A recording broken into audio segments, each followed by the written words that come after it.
Prelep mali grad koji sam nažalost posetila samo u prolazu i zabeležila par detalja, ali obećavam da ću doći ponovo i detaljno snimiti. Vršac, lepa varoš, kako je govorio čuveni vršački pisac Jovan Sterija Popović. Ova multikulturna sredina prebogata je kulturno-istorijskim zdanjima, kao što su dvor eparhije Banatske, gradska kuća, katolička crkva Svetog Gerharda, apoteka na stepenicama. On je jedan od onih gradova od koga ne očekujete mnogo, ali prvi utisak o njegovoj lepoti vas drži još dugo. Grad pesnika, književnika, umetnika, dobrog vina. Nalazi se u Južno-banatskom okrugu, podno Vršačkih planina, udaljen je 85 km od Beograda i 140 km od Novog Sada. Grad broji oko 36.000 stanovnika, a kroz istoriju bio je stecište mnogih naroda, od kojih je poseban trag ostavili su Nemci u drugoj deceniji 18. veka, donevši vinogradarske tehnike, koji su Vršac pretvorile u jedan od najznačajnijih centara vinarstva Habsburške monarhije.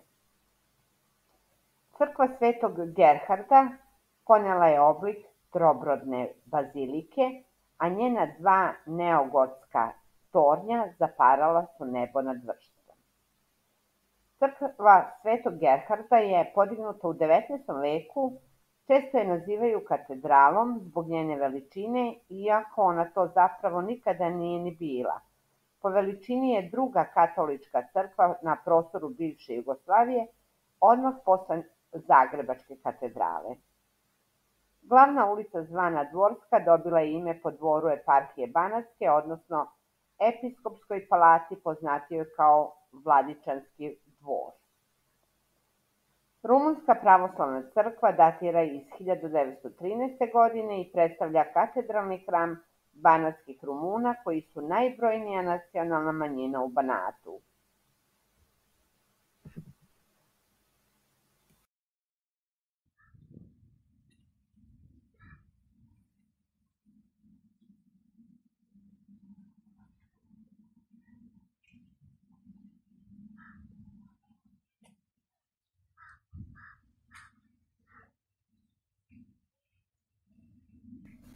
Vršac ima prelep gradski park sa dosta zelenila, kao i gradsko jezero u kome se Vrščani tokom leta kupaju.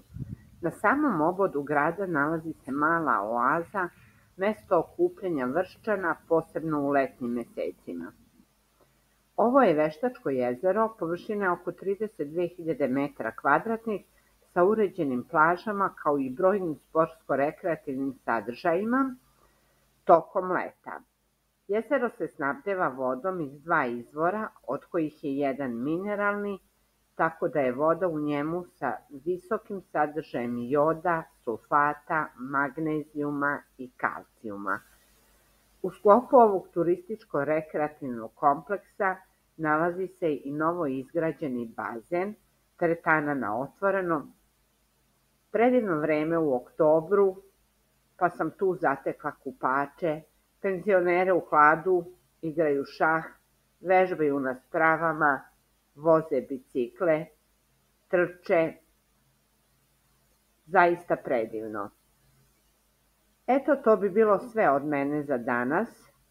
Vršac je na mene ostavio predivan utisak jednog divnog, mirnog, čistog grada u koji ću se sigurno vratiti i detaljnije ga obići.